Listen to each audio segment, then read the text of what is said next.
I'm glad you're here. We are studying in the book of Proverbs. Last week we looked at Proverbs chapter 5, which is about illicit sexual behavior, immorality, and the way that wisdom approaches that particular realm of temptations. Tonight we're going to be in Proverbs chapter 6.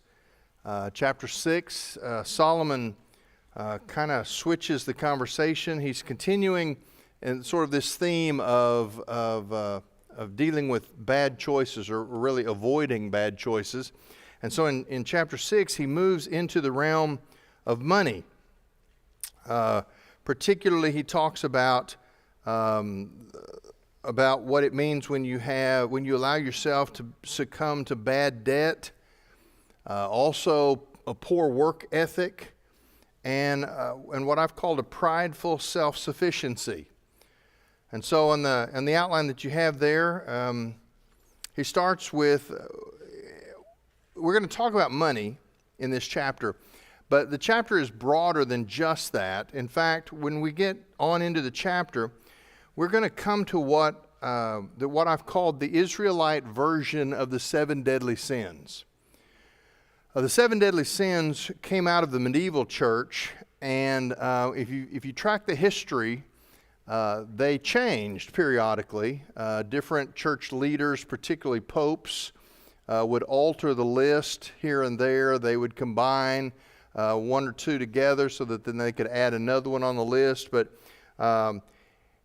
it sort of settled into a permanent listing at the end of the 12th century when an Italian poet by the name of Dante put together a list that he used in his poems, his trilogy of poems, the Inferno, Purgatorio, and then Paradiso.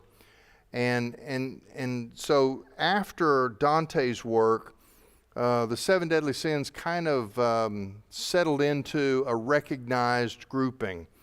They've traditionally been pride, anger, envy, impurity, gluttony, laziness, and greed. The Proverbs version of that is not those exact same, that exact same list, but there's always been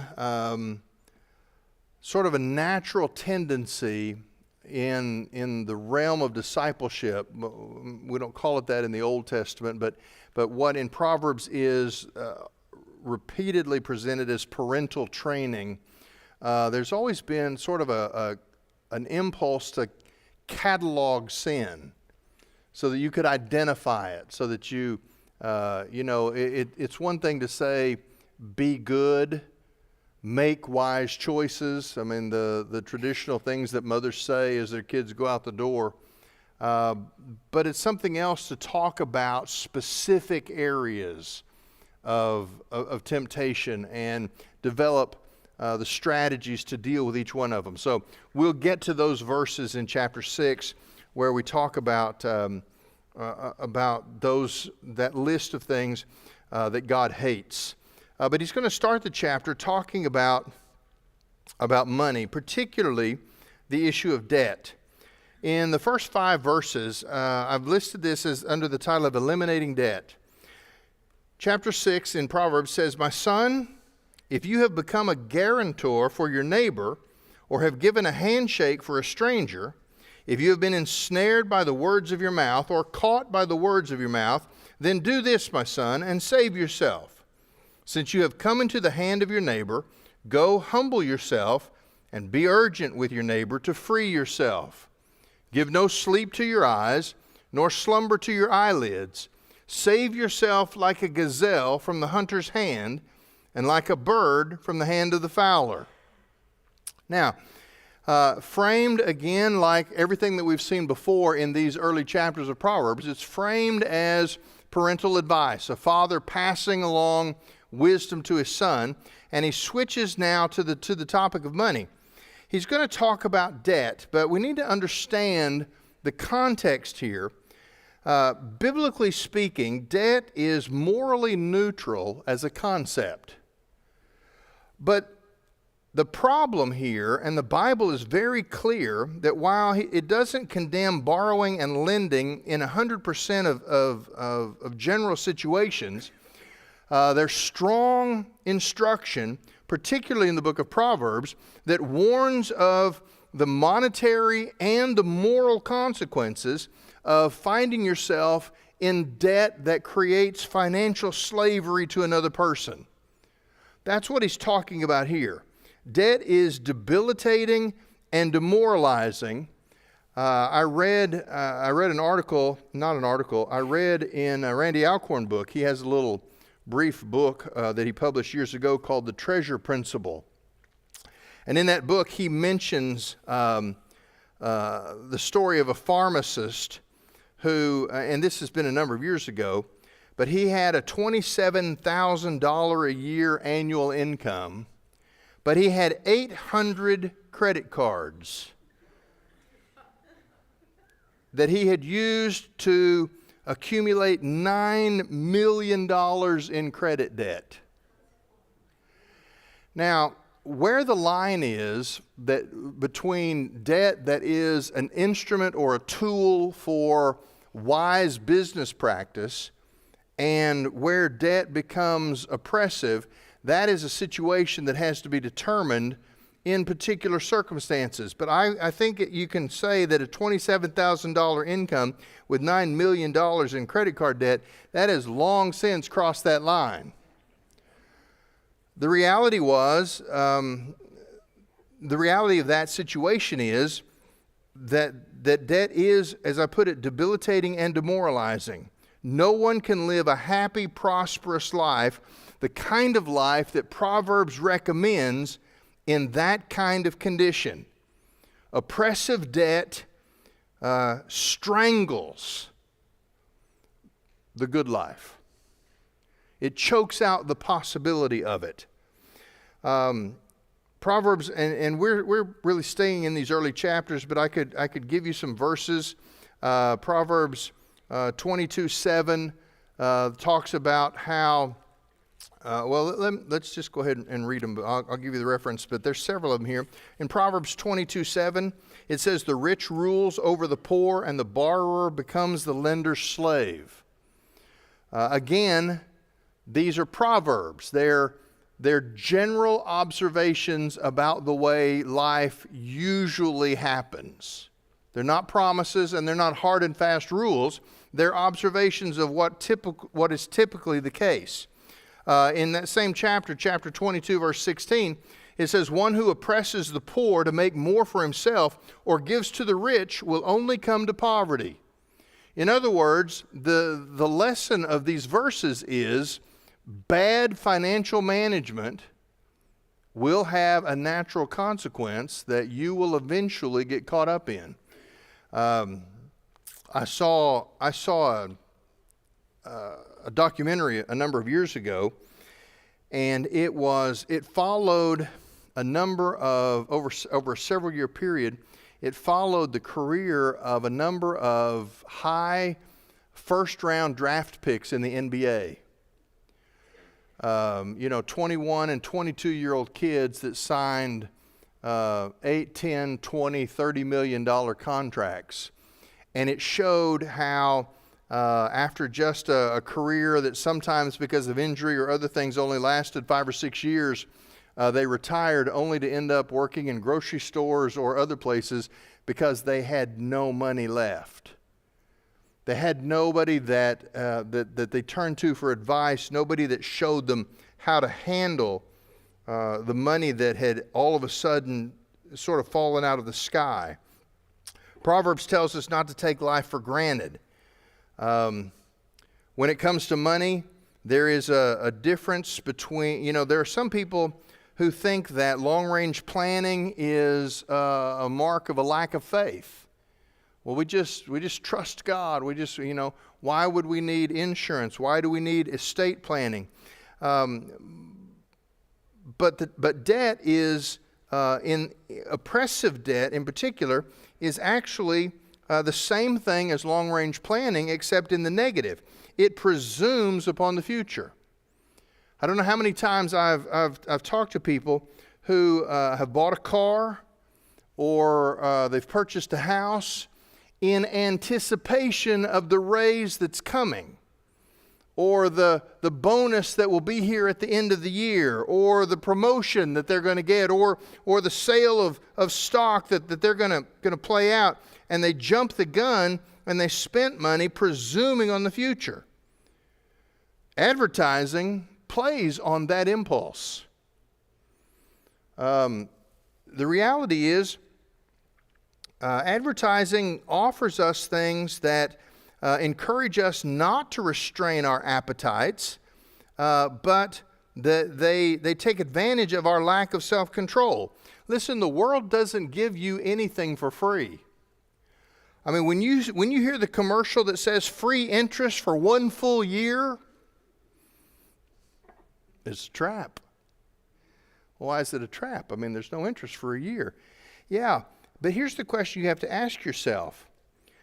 You might be the exception who has the discipline to pay off that debt during that 1 year period. But the reason they can offer free interest for a year is because if your debt is not paid off on a year, the accumulated interest on that amount kicks in all at once in month 13. They're not doing you any favor. There are enough people who don't pay off in a year that they make plenty of money on that deal. They don't lose any money on an interest-free offer. They know human nature and how it works. One writer put it this way, Christians would be a lot better if we would just act our wage. I'll wait for you. Unrestrained appetites and the exhaustive pursuit of wealth leads to an excessively earthly focus. And that's really what Proverbs is talking about. Now let's look at these verses in particular. The commitment here, he's encouraging his son to handle his finances in a way that he doesn't put himself in a position where he's at a disadvantage to another person. If you've become a guarantor for your neighbor or have given a handshake for a stranger, if you've been ensnared by the words of your mouth or caught by the words of your mouth, then do this. Save yourself. Since you've come into the hand of your neighbor, go humble yourself and be urgent with your neighbor to free yourself. Give no sleep nor slumber. Save yourself like a gazelle from the hunter's hand, like a bird from the hand of the fowler. These verses are essentially warnings against foolish business dealings. I love the way he puts it. If you've been ensnared by your mouth, in other words, if you've made promises that you now find out that you're not able to keep, it seems to imply a reservation here to be in any financial situation that involves circumstances beyond your control. In other words, to guarantee funds for another person is to put your future viability in the diligence or lack thereof of somebody else's work ethic. That's what's being talked about here. There was a rabbinic proverb in the Old Testament in that era. The rabbis used to say, when a fool goes to market, the merchants rejoice. He says, develop an urgency here. If you have debt that is binding your ability to do things. I see this sometimes when people say, Pastor, I would love to tithe. I really would. But man, I am just tied up with debt. Okay. So what you going to do about it? Is that sort of a shrug of the shoulders? Well, it is what it is. I guess I can't give to the Lord? Or is there an attitude of urgency that I need to figure out something? I need to go to the Lord and ask forgiveness for putting myself in a position where I can't make the Lord first, and I'm going to do whatever I have to do to make this situation different.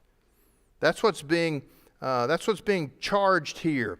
The elimination of debt is critical when it's not a tool that you're using, but rather it is something that has now locked you into a situation that you can't easily recover from. You're limited. You're unable to do the things that God would have you to do because you have made commitments to things that are either earthly in their focus or unwise by giving the power of your life into the diligence or non-diligence of somebody else.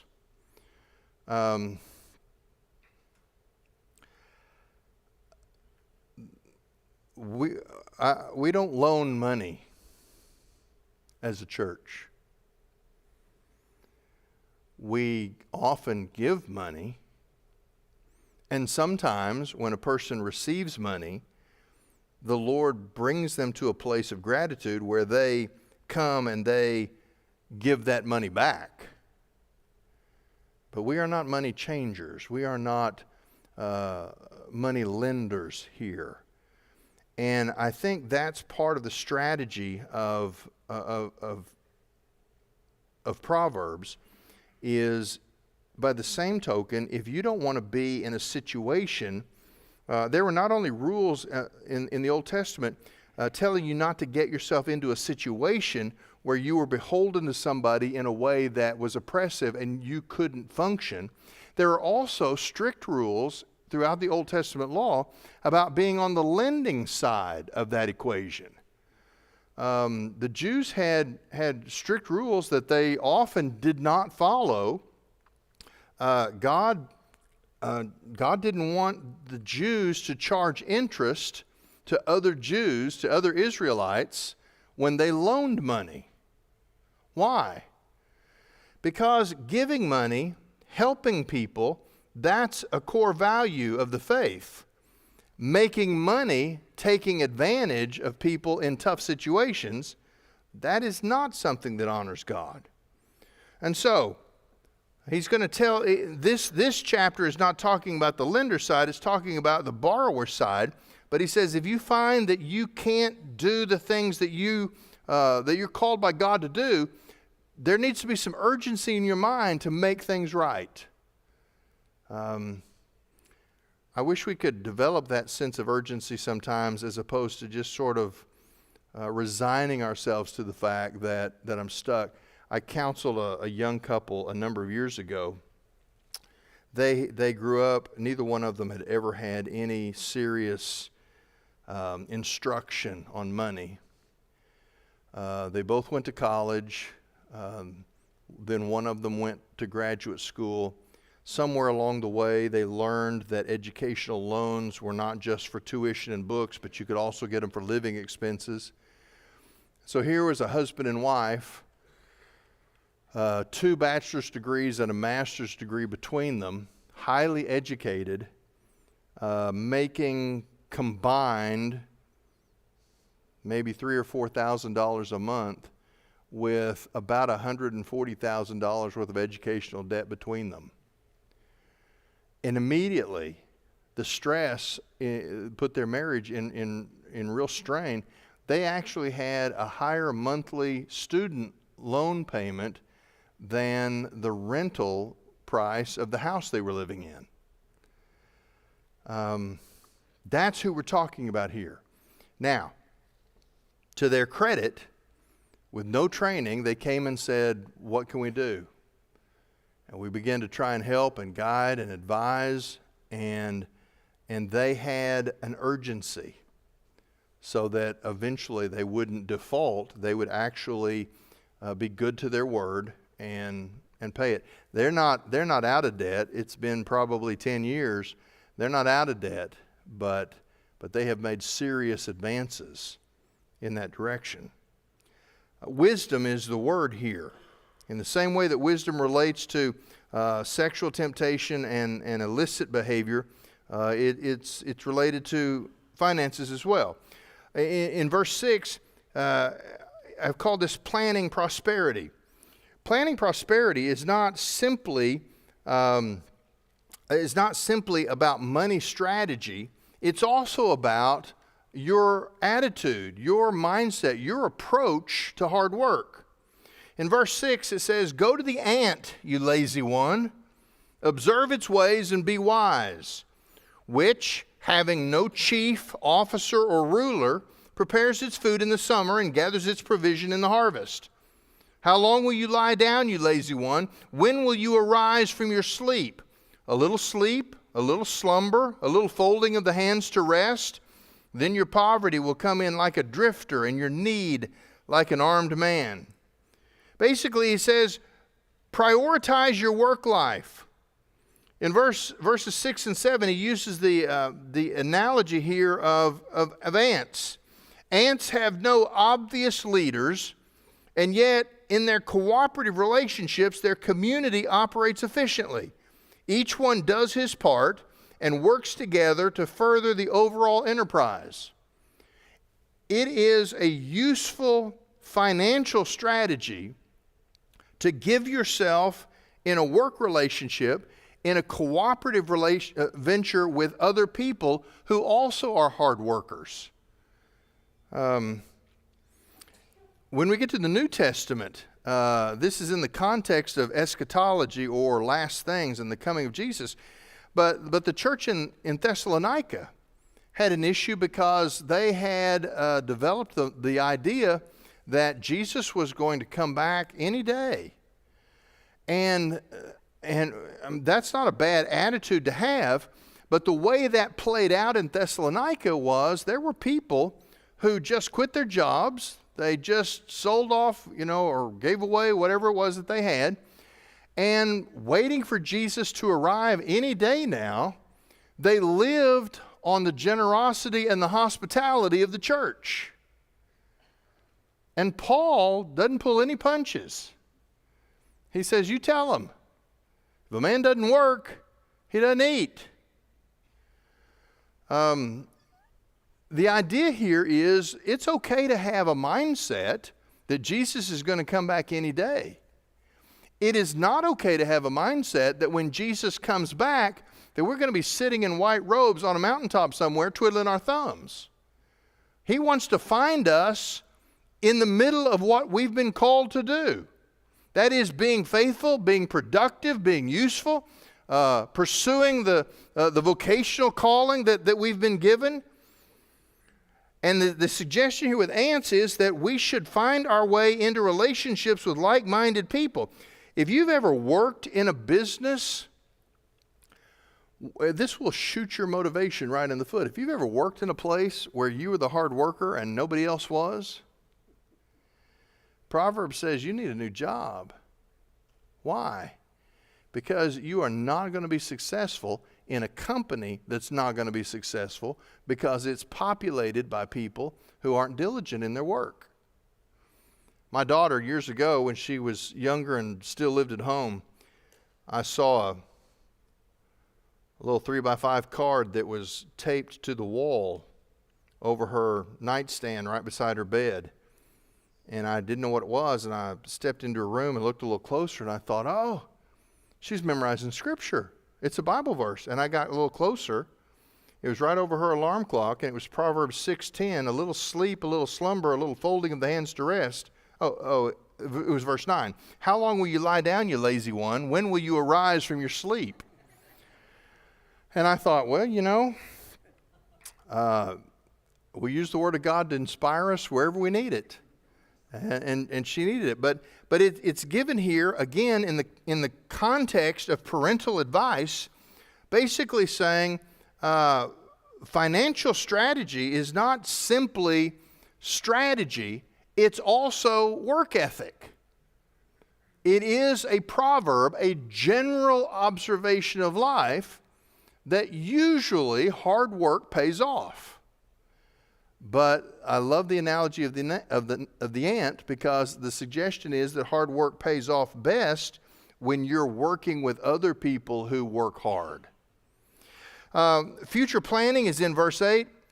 Still speaking about the ants, he said they prepare its food in the summer and gathers its provision in the harvest. It is a sign of wisdom to prepare for the future. Never confuse preparation and worry. This idea that we don't have insurance, we don't make plans, we're just going to trust God. No, God taught us how to make plans, how to organize, how to care for ourselves. You see, the goal of future financial planning, frankly, you shoot too low if your goal is to be wealthy.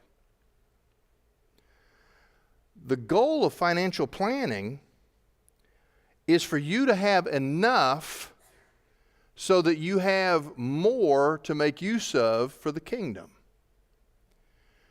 You know, the great American dream has always kind of been a mystery to me, because the American dream often is the idea, and you hear this sometimes, especially with financial planning organizations. They'll say, we can help you retire at 55. To do what? We can get you on the golf course 5 days a week. Oh my Lord, just shoot me in the head. Here's the thing about retirement. Maybe you've seen this happen, but people who retire that don't have a plan, that don't have a goal, that don't have a reason to get out of bed, you know what happens to those people? They die. They die quickly. They die in a matter of months or years, because we weren't made to live that way. And the idea that I can get up every day and I don't have anything to do, folks, I'm sorry, that is a false dream. You know, when you retire, I asked a guy one time, he said, I'm going to retire in 8 months. I've got it all timed out and mapped out. I'm ready. I said, well, great. What are you going to do? Well, I don't know yet. Okay. So at 6 months, I said, hey, you're going to retire in 6 months. What's your plan? Well, I don't know it yet. So at 4 months, hey, retirement's coming up. You figured out what you're going to do? No, I really don't know. 3 months, 2 months, 1. You're going to retire next week. What are you going to get out of bed for after you retire? I don't know. I'm just going to have to see what happens. You know how long he stayed retired? 37 days. And he went and got a new job. Why? Because we are not hardwired to piddle, to do nothing, to just spin our wheels and not be productive. We were made. You know, when we go all the way back to the Garden of Eden, people say, well, you know, we've just been working. It's the curse of sin. No, the curse of sin is that work would be less productive. But work was our assignment from the get-go. God didn't put Adam and Eve into the garden and say, hey, just lounge back, it'll all be good. They were there to tend the garden. They were there to exercise dominion. They had jobs. The curse was the jobs are now, the earth is going to be working against you. The earth is going to fight back. There's going to be thistles and thorns in your agricultural endeavors. When we get to heaven, I believe we're still going to have stuff to do. Now, you know, you're never short of time when you live in eternity. But we're going to be productive because that was a part of the original plan. Heaven is the restoration of God's original design for mankind. So, oh man, I was just going to sit on the cloud and just kick back. No, because frankly, that wouldn't be heaven. You know what's going to be heaven? Work that's productive, that doesn't have the earth fighting against us. Prioritize in this life your work life so that you develop an ethic that involves finding people of like mind that you can work with and planning for your future so that we are able to be productive, successful, and then able to do more for the kingdom. John Wesley was the one who said, earn all you can so you can save all you can so you can give all you can. If you've not been a great giver to other people, you need to try it sometime, because one of the great joys is being able to meet a need. And it's really fun to meet it anonymously, to give in a way that people can't possibly pay you back or feel obligated to you. It is a blast, but it doesn't happen accidentally. It requires planning. Now, there's a diligence with all of this. These verses where he talks about you lazy one, I looked it up. That word lazy shows up in the book of Proverbs 14 times. Here's what it means. Trusting God is not a passive activity. We say, well, just trust God. Okay, but guess what? Trusting God requires our best efforts. Because doing nothing and piously saying, well, God will take care of me, that's presuming on God. Trusting God, Paul talks to the church and he says, I could have demanded more than I did. And I would have been just to do so. But I chose to pay my own way in many situations, specifically so I could take the burden off the church and help you. What he's telling us here is that his goal was not to make money. In fact, he's pretty clear in 2 Timothy, in the books of Timothy, that money should never be the motivation of any minister of the gospel.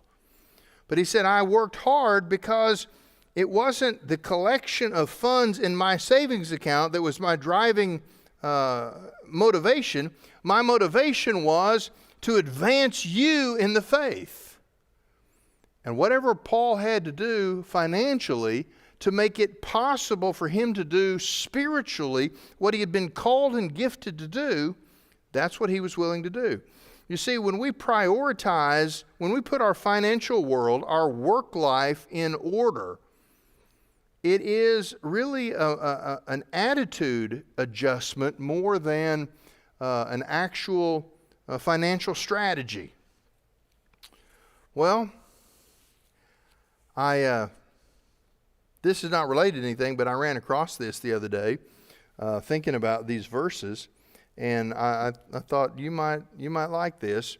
The story is told about 3 boys who were talking to each other in the schoolyard one day, and one of them says, my dad scribbles a few words on a piece of paper, and he calls it a poem, and people give him $50. The next little boy said, well, my dad scribbles a few words on a piece of paper, and he calls it a song, and they give him $100. And the other little boy said, well, my dad scribbles a few words on a piece of paper, and he calls it a sermon, and it takes 8 people to carry all the money out.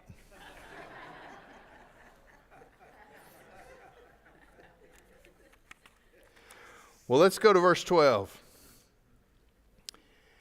In verse 12 through 15, this next section, I've called it Rejecting Worldliness. In verse 12, it says, a worthless person, a wicked man, is one who walks with a perverse mouth, who winks with his eyes, who signals with his feet, who points with his fingers, who with perversion in his heart continually devises evil, who spreads strife. Therefore his disaster will come suddenly. Instantly he will be broken, and there will be no healing. It's interesting what he's describing here is he's describing the kind of person who is the opposite of the hard worker that he's just been encouraging his son to be. Somebody that's diligent, somebody that is committed to productivity.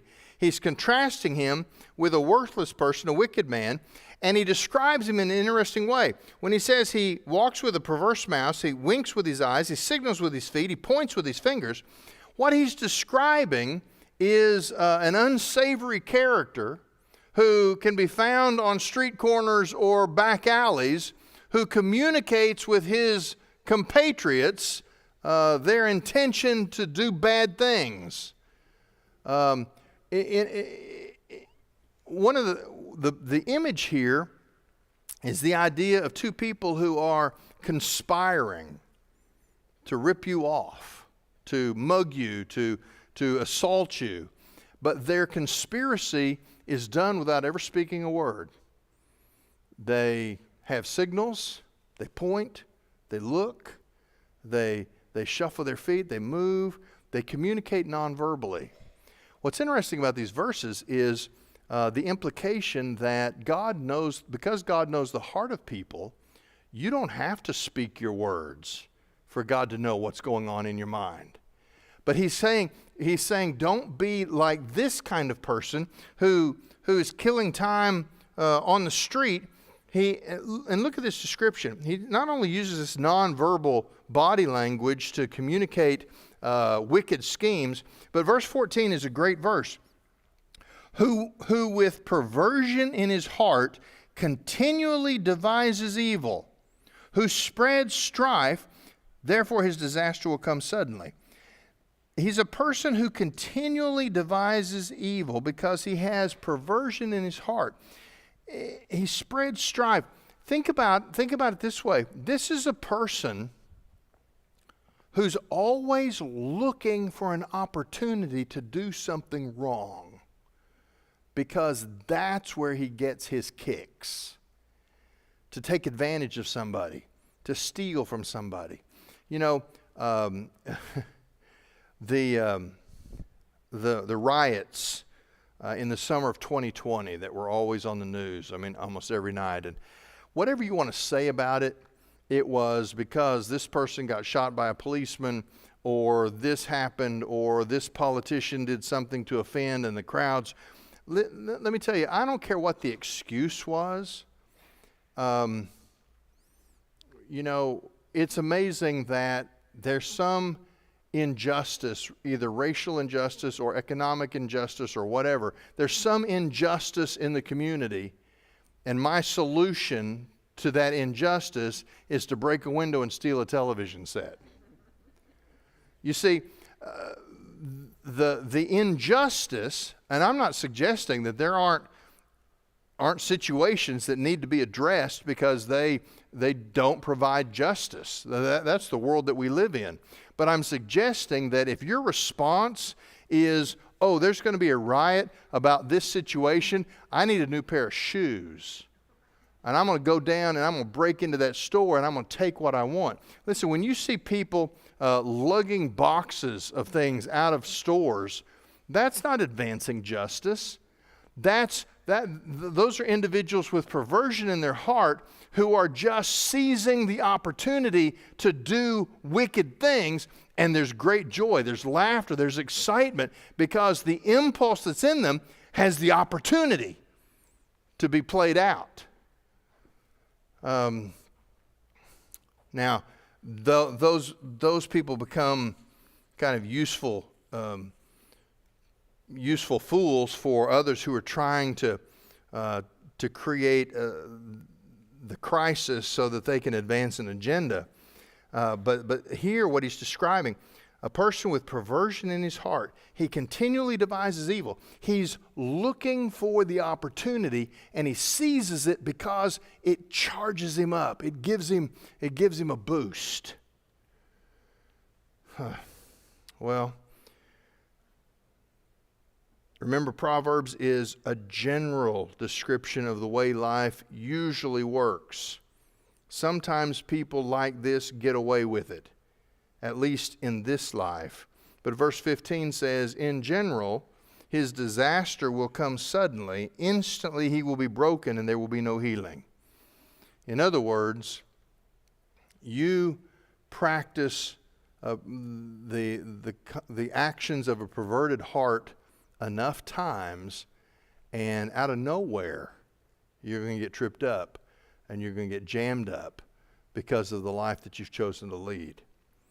Well, in verse 16, this is where we get to this significant verse. Verse 16 is really an important verse in the book of Proverbs, and it's written in this kind of poetic way. You might say, well, why? I don't understand this style, 6 things and 7. Again, like so many other parts of Proverbs, this is to facilitate memory. So, verse 16. There are 6 things that the Lord hates, 7 that are an abomination to him. He starts by saying God has an attitude about certain kinds of behaviors. And this numerical saying, like I said, it's just a range for easy memorization. But while this is probably the Israelite version of the 7 deadly sins, these were simply particularly obnoxious sins. But one thing I want you to notice about them is they were sins that had corporate consequences. It's not that God takes lightly our individual bad behaviors, but when it uses the word hate, he's talking specifically about the actions of individuals that have a negative ripple effect on the life of the community. So, and I don't want to downplay the word hate. Here it says there are 6 things that the Lord hates. I preached actually on this passage about 25 years ago, and in a previous church, and we had a church sign, and there was a man in our church that would go out every week, and he would pick some quote or something that he drew out of Sunday's sermon, and he'd put a little catchy saying on the church sign. And so I preached from this passage, I think on a Sunday night, and on the sign the next morning he said, these are the things that God hates, and he just listed these 7 things. I got a call that afternoon from a woman who was not in our church, but she had driven past our church that day in her car, and she was upset that we had used the word hate. And she wanted to talk to the pastor, and so I took the call, and she just let me know that she thought it was an embarrassment to our city to have a church that would use the word hate on their church sign, and then to describe that hate as coming from God. God is a God of love. And I said, well, ma'am, I hate to break it to you, but I can show you the verse. It says these are 6 things that the Lord hates. Now, what we've done over the years is we have devalued language. Because, see, love doesn't mean what love means. I mean, when the Bible talks about love, when Jesus says that a man doesn't have any greater love than when he lays down his life for a brother, okay, that's a love that's costly even to the end of life. But see, for us, love means my preference. I love these potato chips more than I love those potato chips. I love chocolate chip ice cream, but I'm not too wild about Rocky Road ice cream. And so we talk about love, we've devalued it. It doesn't have the intensity. Well, a consequence of that, on the flip side, is we've devalued the word hate. I mean, is hate a bad thing? Yeah, unless what you hate is something hate-worthy. Well, I never teach my children to hate. That's what she told me. And the conversation didn't end well, because I said, well, if you don't teach your children to hate the right things, they will wander into those things and you'll regret it. That's back when you could actually slam the phone down. It's particularly unsatisfying today to go,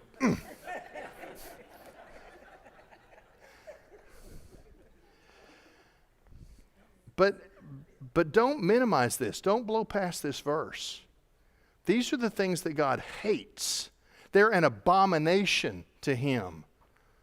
This is his attitude. One thing that strikes me when I study the character and the nature of God is that there is a consistent and unalterable refusal. From Genesis to Revelation, there is an unshakable refusal on the part of God to lower his expectations for the sake of sinners. He says, I'm going to make a way for you to come, but guess what? You can't come except through Jesus. There's not another way. There's not a shortcut. There's not an alternative, because God hates sin. And the qualities that are going to be listed here, They're disruptive, they're malevolent, they're destructive of good relationships, they're dangerous to the community. They involve attitudes and thoughts and speech and action and influence. But especially when they do damage to relationships, God has a special hatred for that. Because it is one thing when you do damage to yourself with your sin, but it is another whole thing in God's eyes when your sin does damage to other people. Well, what are these 7 things? Well, let's read these verses and then I'll look at them one at a time. He says, haughty eyes, a lying tongue, and hands that shed innocent blood, a heart that devises wicked plans, feet that run rapidly to evil, a false witness who declares lies, and one who spreads strife among brothers. Let's think about this. Haughty eyes. Haughty eyes is a reference to pride. It's what one writer called the arrogance revealed in countenance. In other words, if someone is prideful and they look down on the people around them, a lot of times you can see that attitude without them ever saying a word. It's actually displayed in their face, in the way they look at people. Here that pride is and think about this as we go through this list, and this is also a part of the memorization process.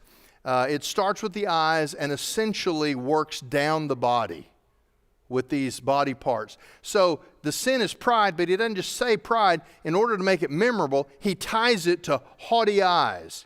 He ties it to those people who overvalue themselves and undervalue all others. This idea of haughty eyes is aimed against people who really refuse to accept that they are creatures before God. You see, the essence of pride is the idea that you're God.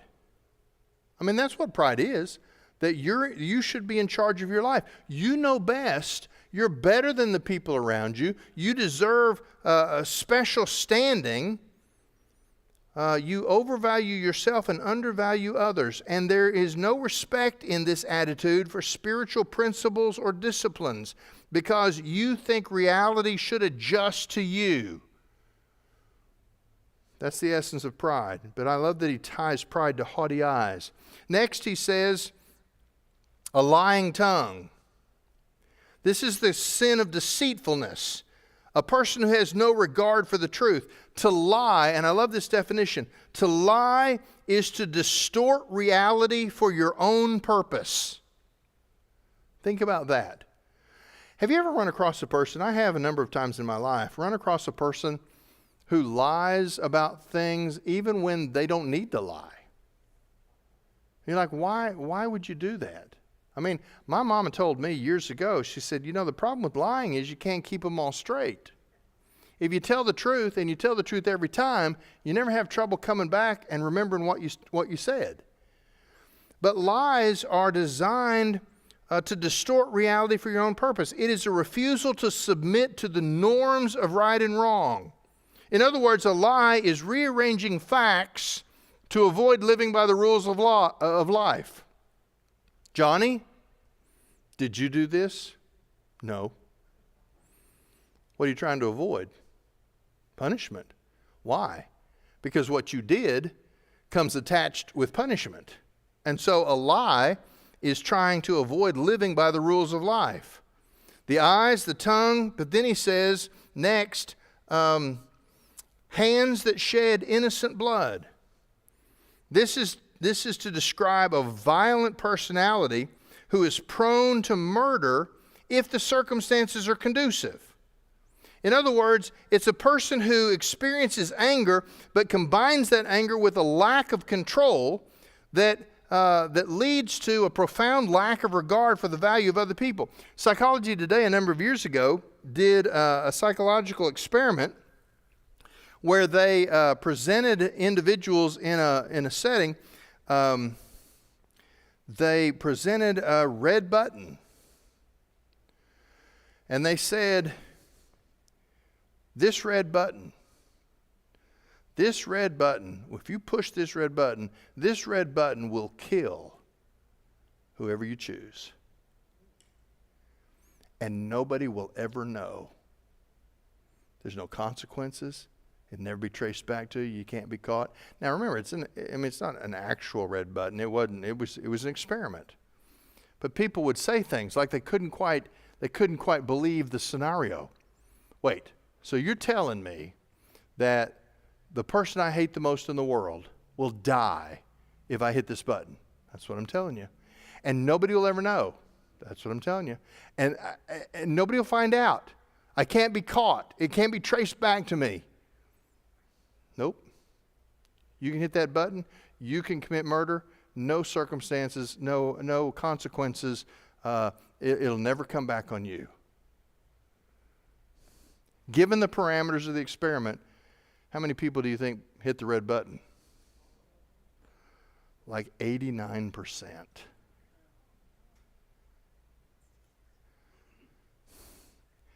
They were doing an experiment on self-restraint. I read the article and I said, this is a commentary on human nature. When Jesus said, if you are angry at a brother, you've already committed murder, in the same way that if you lust after one with your eyes, you've already committed adultery. Why? Why would he say things like that? I've been angry, but I've never committed murder. I have lusted, but not, but why would Jesus make those comparisons? Because from God's perspective, it's never the specific action, it's always the state of the heart. What's the difference between anger and murder? Opportunity. Lack of consequence. We could have had a red button and we could have created any number of scenarios. You can commit adultery with any woman that you desire and nobody will ever know. It can never come back on you. You see, what's the difference between lust of your eyes and actual adultery? Opportunity. God hates hands that shed innocent blood. He's describing people who seize the opportunity to live out the perversity that's already in their hearts. Well, how much time we got? Okay. He goes on and he says, a heart that devises wicked plans. The earlier version, the 1995 version of the New American Standard says, a heart that devises wicked schemes.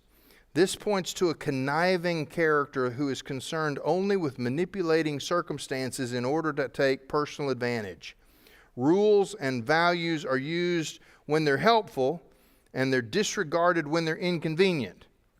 This is a schemer, a planner. This is not somebody who acts impulsively. These are not sins, these are not crimes of passion. These are people that ponder ideas until they can formulate plans, until they can work out a way to sin without consequence. Now, well, let's finish all these and then we'll go back. He says the next one is feet that run rapidly to evil. This describes a terrible enthusiasm for the opportunities to do wrong. This is what I was talking about.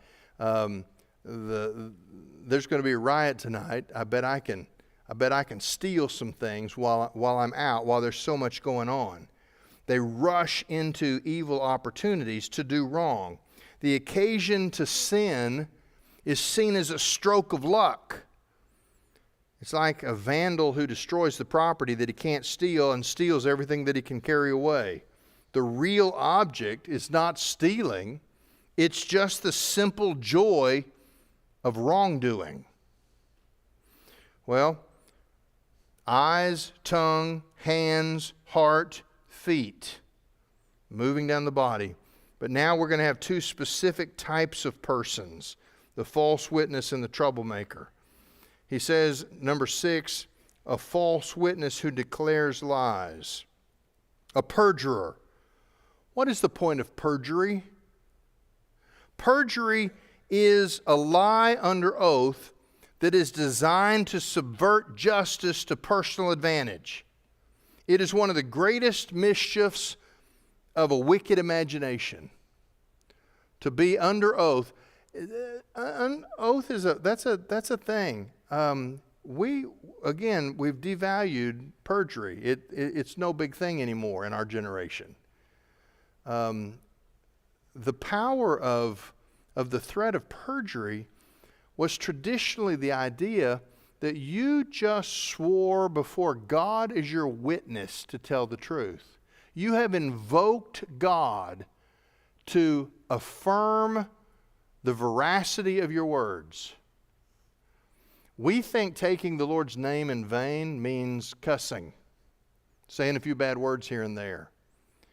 Perjury, what the Ten Commandments refers to as bearing false witness, there is no more dreadful way to take God's name in vain than to pledge to tell the truth with God as your witness and then to issue a bald-faced lie.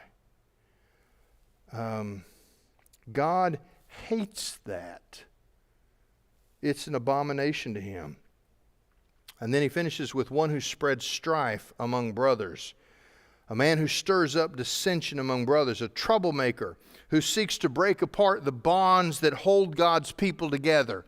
This includes both initiating hostilities and conflicts and also fueling them so that they can intensify and expand.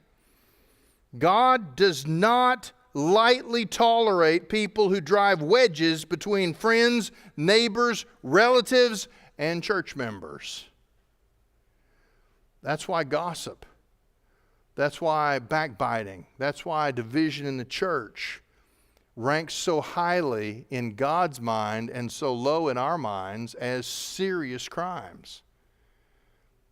Paul is unapologetic when he says a man who is divisive in the church needs to be kicked out. He needs to be shown the door. Why? Because God hates that particular sin. All of these sins, pride, deceitfulness or lying, violence that looks for opportunities to commit evil, chasing after wicked schemes, rushing into with enthusiasm into opportunities to do wrong, lying under oath, stirring up dissension, creating rivalries within the body of believers. These are individual sins that have corporate and community consequences. And listen, the Bible is not just picking nifty little analogies.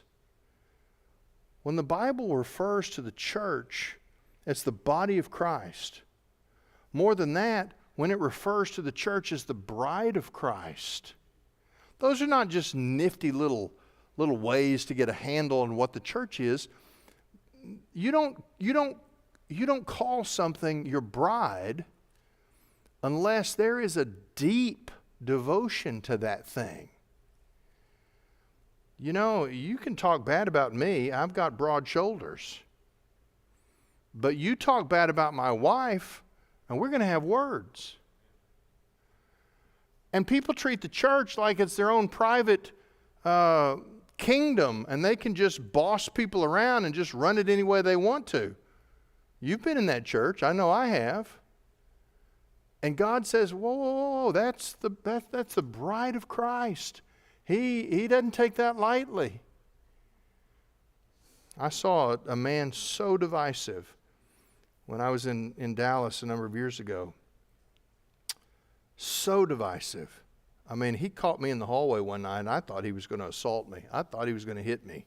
He was so angry because I was not on the same side of the issue that was in his head. I saw him leak lies about the church to the Dallas Morning News. We were on the front page of the newspaper. I got up every morning just dreading looking at the newspaper because I knew we were going to be there again. This went on for weeks.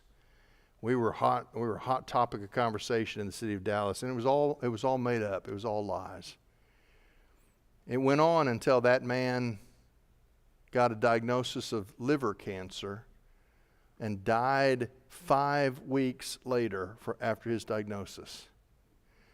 Now, I don't know all things, but you'll never convince me that God didn't say that is enough. Now, I think that man was probably a Christian who at some point in his life just got his eyes locked on the wrong object of worship. I don't know that for sure. I hope that he was a true believer, that it was just way out of bounds. But I think God said, you've done enough damage. That's my church. And he took him out. That's what's going on here. And so he closes with these final words to follow wisdom. My son, verse 20, my son, comply with the commandment of your father. Do not ignore the teaching of your mother. Bind them continually on your heart. Tie them around your neck. When you walk, they will guide you. When you sleep, they will watch over you. And when you awake, they will talk to you. For the commandment is a lamp, and the teaching is light, and rebukes for discipline are the way of life.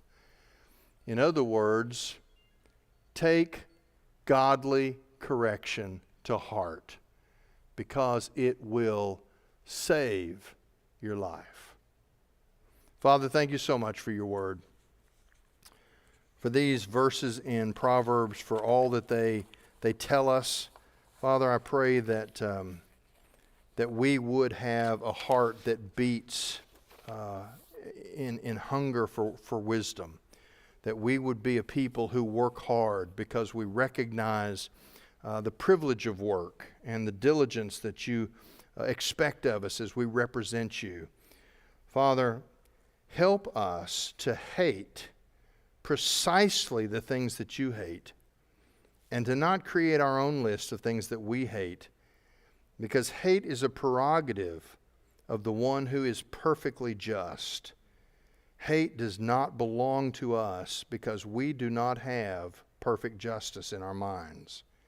Father, let us limit what we hate to only those things that you hate. And let us understand that everything else, vengeance is yours, it is not ours. We are not the judges. We are not the executioners. We are simply servants of the Most High God. Lord, give us wisdom. We pray in Jesus' name. Amen.